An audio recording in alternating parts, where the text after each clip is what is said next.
Beautiful ನಟಿ disco ಶಾಂತಿ. Disco ಶಾಂತಿ ಸೊಂಟ ಗಿಂಡಿದವನನ್ನ ಏನ್ ಮಾಡಿದ? ಅವನಿಗೆ ತಕ್ಕ ಶಾಸ್ತಿ ಮಾಡ್ದೆ ಹಿಗ್ಗ ಮುಗ್ಗ ತುಳಿದು ಹಾಕ್ದೆ.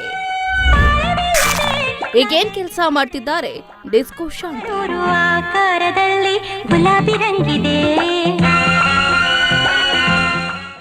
ಸಿನಿ ರಸಿಕರಿಗೆ ಚಿರಪರಿಚಿತ ಹೆಸರು ಡಿಸ್ಕೋ ಶಾಂತಿ. ಕಳೆದ 25 ವರ್ಷಗಳಿಂದ ಆಕೆ ಚಿತ್ರರಂಗದಿಂದ ದೂರ ಉಳಿದಿದ್ದಾರೆ.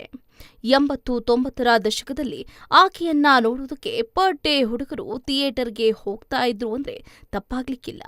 ತೆರೆ ಮೇಲೆ ಸಿಕ್ಕಾಪಟ್ಟೆ ಬೋಲ್ಡ್ ಆಗಿ ನಡೆಸ್ತಾ ಇದ್ದ ಶಾಂತಿ ಸಿಕ್ಕಾಪಟ್ಟೆ ನಿಜ ಜೀವನದಲ್ಲೂ ಅಷ್ಟೇ ಬೋಲ್ಡ್ ಆಗಿದ್ರು. ತಮ್ಮ ಬಳಿ ಕೆಟ್ಟದಾಗಿ ನಡೆದುಕೊಂಡವರನ್ನ ಹಿಡಿದು ತದುಕಿ ಬಿಡ್ತಿದ್ರಂತೆ. ಹೌದು, ದಕ್ಷಿಣ ಭಾರತೀಯ ಚಿತ್ರರಂಗದಲ್ಲಿ 1980 ಹಾಗೆ 1990ರ ದಶಕದಲ್ಲಿ ಸೊಂಟ ಬಳಕಿಸಿ ಮಾದಕ ನೃತ್ಯ ಮೈಮಾಟದಿಂದಲೇ ಪಡ್ಡೆಗಳ ನಿದ್ದೆ ಕದ್ದ ಡಿಸ್ಕೋ ಶಾಂತಿ ಈಗ ಏನ್ ಮಾಡ್ತಿದ್ದಾರೆ? ಅವರ ಕೌಟುಂಬಿಕ ಜೀವನದ ಮಾಹಿತಿ ಇಲ್ಲಿದೆ ನೋಡಿ. ಅಂಜದ ಗಂಡು ಸಿನಿಮಾದಲ್ಲಿ ವಿಲನ್ ವಜ್ರಮುನಿ ಎದುರು ಮಾದಕವಾಗಿ ಆಕಾರದಲ್ಲಿ ಗುಲಾಬಿ ರಂಗಿದೆ, ಈ ಕಣ್ಣಿನಲ್ಲಿ ಶರಾಬು ಗುಂಗಿದೆ ಅಂತ ಕುಣಿಯೋ ಕ್ಯಾಬ್ರೆ ಡ್ಯಾನ್ಸರ್ ಡಿಸ್ಕೋ ಶಾಂತಿ ನೆನಪಿದೆಯಾ? ಆ ಕಾಲದವರಿಗಂತೂ ಆ ಹೆಸರು ಕೇಳಿದ್ರೆ ಮುಖ ಕೆಂಪಾಗುತ್ತೆ ಕಣ್ರೆ. ಕನ್ನಡದ ಅನೇಕ ಸಿನಿಮಾಗಳಲ್ಲಿ ಕ್ಯಾಬ್ರೆ ಡ್ಯಾನ್ಸರ್ ಆಗಿದ್ದ ಇವರು ಕನ್ನಡ ಅಷ್ಟೇ ಅಲ್ಲದೆ ತಮಿಳು, ತೆಲುಗು, ಮಲಯಾಳಂ, ಒಡಿಯಾ ಭಾಷೆಗಳಲ್ಲೂ ತಮ್ಮ ಮಾದಕ ಡ್ಯಾನ್ಸ್ನಿಂದ ಪಡ್ಡೆ ಹುಡುಗರ ನಿದ್ದೆ ಕದ್ದಿದ್ರು. ಸಾಮಾನ್ಯವಾಗಿ ಇಂಥ ನಟಿಯರ ಲೈಫು ಕರಾಳವಾಗಿರುತ್ತೆ. ಅವರ ಬದುಕಲ್ಲಿ ನೋವೇ ತುಂಬಿ ತುಳುಕಾಡ್ತಾ ಇರುತ್ತೆ. ಜನ ಸಾಮಾನ್ಯರು ಇದನ್ನ ಗೆಸ್ ಮಾಡೇ ಮಾಡಿರ್ತಾರೆ. ಡಿಸ್ಕೋ ಶಾಂತಿ ಇದಕ್ಕೆ ಅಪವಾದ ಅಂತಾನೆ ಹೇಳ್ಬೋದು. ಕಳೆದ ಕೆಲವು ವರ್ಷಗಳ ಹಿಂದೆ ಅವರ ಫೋಟೋ ಒಂದು ಸದ್ದು ಮಾಡಿದ್ದು ಪಕ್ಕಾ ಸನ್ಯಾಸಿನಿಯಂತೆ ಕಾಣ್ತಾ ಇದ್ರು. ಅಷ್ಟು ಪ್ರಶಾಂತ ನಿರ್ಮಲತೆ ಅವರ ಮುಖದಲ್ಲಿ ಎದ್ದು ಕಾಣ್ತಾ ಇತ್ತು. ಅಷ್ಟಕ್ಕೂ ಈ ಹೆಣ್ಣಿನ ಬದುಕಲ್ಲಿ ಬೇರೆ ಕ್ಯಾಬ್ರೆ ಡ್ಯಾನ್ಸರ್ನಂತೆ ನೋವೇ ಇರ್ಲಿಲ್ವಾ? ಹತ್ತತ್ರ 60 ವರ್ಷದವರಾಗಿರುವ ಇವರು ಈಗೇನ್ ಮಾಡ್ತಿದ್ದಾರೆ ಅಂತ ಗಮನಿಸೋದಾದ್ರೆ, ಶಾಂತಕುಮಾರಿ ಅಂದ್ರೆ ಯಾರಿಗ್ ತಾನೇ ಅರ್ಥ ಆಗುತ್ತೆ ಹೇಳಿ?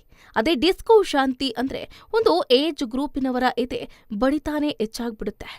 ಈ ಶಾಂತಿ ಜನಿಸಿದ್ದು 1965ರ ಆಗಸ್ಟ್ 28ಕ್ಕೆ.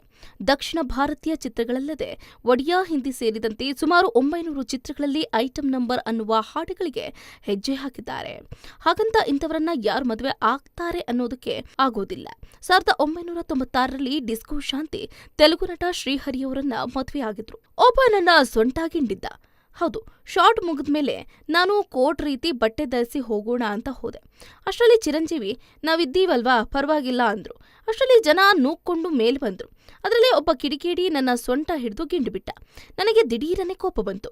ಕೂಡ್ಲೇ ಅವನ ಕೈ ಹಿಡಿದು ಮುಂದಕ್ಕೆ ಎಳ್ಕೊಂಡು ಸರಿಯಾಗಿ ತದಕ್ತೆ. ಎಲ್ಲೆಲ್ಲಿ ಹೇಗೆ ಹೊಡಿತಾ ಇದ್ದೀನಿ ಅಂತ ಕೂಡ ನೋಡದೆ ತಳಿಸ್ಬಿಟ್ಟೆ.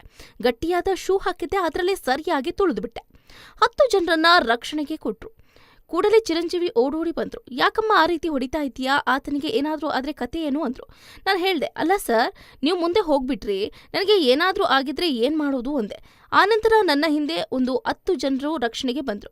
ಶಾರ್ಟ್ ಮುಗಿದ ಕೂಡಲೇ ಅವರೊಟ್ಟಿಗೆ ಹೋಗ್ತಾ ಇದ್ದೆ ಅಂತ ನೆನಪು ಮಾಡ್ಕೊಂಡಿದ್ದಾರೆ. ಒಟ್ಟಾರೆಯಾಗಿ ಸಖತ್ ಬೋಲ್ಡ್ ಡಿಸ್ಕೋ ಶಾಂತಿ ಗರಾನಾ ಮುಗುಡು ಬಿಡುಗಡೆಯಾದ ಅದೇ ವರ್ಷ ಡಿಸ್ಕೋ ಶಾಂತಿ ಹೆಜ್ಜೆ ಹಾಕಿದ್ದ ಕಾಲೇಜು ಬುಲ್ಲೋಡು ಸಿನಿಮಾ ಕೂಡ ತೆರೆಗೆ ಬಂದಿತ್ತು. ಈ ಚಿತ್ರದಲ್ಲಿ ಅಕ್ಕಿನೇನಿ ನಾಗೇಶ್ವರರಾವ್ ಲೀಡ್ ರೋಲ್ನಲ್ಲಿ ನಟಿಸಿದ್ರು. ಈ ಚಿತ್ರದ ಸ್ಪೆಷಲ್ ಸಾಂಗ್ನಲ್ಲಿ ಡಿಸ್ಕೋ ಶಾಂತಿ ಕುಣಿದ್ರು. ಈ ಸಾಂಗ್ ಶೂಟಿಂಗ್ ವೇಳೆ ವ್ಯಕ್ತಿ ಇದೇ ರೀತಿ ಪದೇ ಪದೇ ಕೆಟ್ಟದಾಗಿ ಸನ್ನೆ ಮಾಡ್ತಾ ಆಕೆಯನ್ನ ಕೆಣಕ್ತಾ ಇದ್ದಂತೆ. ಕೆಲ ಹೊತ್ತು ಸಹಿಸಿಕೊಂಡಿದ್ದ ಶಾಂತಿ ಕೊನೆಗೆ ಆತನನ್ನ ಹಿಡಿದು ಥಳಿಸಿದ್ರಂತೆ. ಈ ವಿಚಾರವನ್ನ ಕೂಡ ಹಿಂದೆ ಒಂದು ಸಂದರ್ಶನದಲ್ಲಿ ಹೇಳಿಕೊಂಡಿದ್ದಾರೆ. ಇನ್ನು 1996ರಲ್ಲಿ ಡಿಸ್ಕೋ ಶಾಂತಿ ತೆಲುಗು ನಟ ಶ್ರೀಹರಿಯವರನ್ನ ಮದುವೆಯಾದ್ರು. ಈ ದಂಪತಿಗೆ 2 ಗಂಡು ಮತ್ತು ಒಬ್ಬಳು ಮಗಳಿದ್ರು. ಮಗಳು ಅಕ್ಷರ ಹುಟ್ಟಿ 4 ತಿಂಗಳಿಗೆ ಕೊನೆಯುಸಿರು ಹೇಳಿದ್ಲು. ಇವಳ ನೆನಪಲ್ಲೇ ಅಕ್ಷರ ಫೌಂಡೇಶನ್ ಸ್ಥಾಪಿಸಿ ಆ ಮೂಲಕ ಹಳ್ಳಿಗಳಿಗೆ ಶುದ್ಧ ನೀರು ಮತ್ತು ಶಾಲೆಗೆ ಬೇಕಾದ ಸೌಕರ್ಯ ನೀಡುವ ಕೆಲಸವನ್ನ ಮಾಡ್ತಿದ್ದಾರೆ ಶಾಂತಿ ಅವರು. ಈ ಮಧ್ಯೆ ಶ್ವಾಸಕೋಶ ತೊಂದರೆಗೆ ಒಳಗಾದ ಶ್ರೀಹರಿ ನಟಿಸ್ತಾ ಇರುವ ಸೆಟ್ನಲ್ಲೇ 2013ರಲ್ಲಿ ಕೊನೆಯುಸಿರೆಳೆದ್ರು. ಚಂದದ ಸಂಸಾರ ಇತ್ತು, ಸುಖವಾಗಿ ಇದ್ರು. ದುಃಖವನ್ನ ಸಹಿಸಿಕೊಳ್ಳಲು ಪತಿ ಜೊತೆಗಿದ್ರು. ಆದ್ರೆ ಅವರನ್ನ ಕಳೆದುಕೊಂಡ ಮೇಲೆ ಶಾಂತಿ ಸಿಕ್ಕಾಪಟ್ಟೆ ಮದ್ಯವ್ಯಸನಿಯಾಗಿದ್ರು. ತದನಂತರದಲ್ಲಿ ಮಕ್ಕಳಿಗಾಗಿ ಕುಡಿಯುವುದನ್ನ ಬಿಟ್ರಂತೆ. ತೆಲಂಗಾಣಕ್ಕೆ ಸೇರಿರುವ ಹೈದರಾಬಾದ್ ಸಮೀಪ ಮೆಡ್ಚಲ್ನ ಸುತ್ತಮುತ್ತ ಅನೇಕ ಹಳ್ಳಿಗಳನ್ನ ಡಿಸ್ಕೋ ಶಾಂತಿ ಕುಟುಂಬ ದಟ್ಟು ಪಡೆದಿದೆ. ಮಕ್ಕಳ ಹೆಸರು ಮೇಘಾಶ್ಯಾಮ್ ಮತ್ತು ಶಶಾಂಕ್. ಮೇಘಾಶ್ಯಾಮ್ ಸಿನಿಮಾದಲ್ಲೂ ನಟಿಸ್ತಾ ಇದ್ದಾರೆ. ಕ್ಯಾಬ್ರೆ ನರ್ತಕಿಯರನ್ನ ಸಮಾಜ ನೋಡುವ ದೃಷ್ಟಿಯೇ ಬೇರೆ. ಆದರೆ ಡಿಸ್ಕೋ ಶಾಂತಿಯವರು ಅದನ್ನೊಂದು ಕಲಾ ಪ್ರಕಾರವೆಂದೇ ತಿಳಿದು ಆ ಡ್ಯಾನ್ಸ್ನಲ್ಲಿ ತಮ್ಮನ್ನ ತಾವು ತೊಡಗಿಸಿಕೊಂಡಿದ್ರು. ಅದವರಿಗೆ ತುತ್ತು ತಂದು ಕೊಡ್ತಿದ್ದ ಉದ್ಯೋಗ ಆಗಿತ್ತು. ಹೆಚ್ಚಿನ ಸುದ್ದಿಗಳಿಗಾಗಿ ನಮ್ಮ ಚಾನೆಲ್ನ ಸಬ್ಸ್ಕ್ರೈಬ್ ಮಾಡಿ,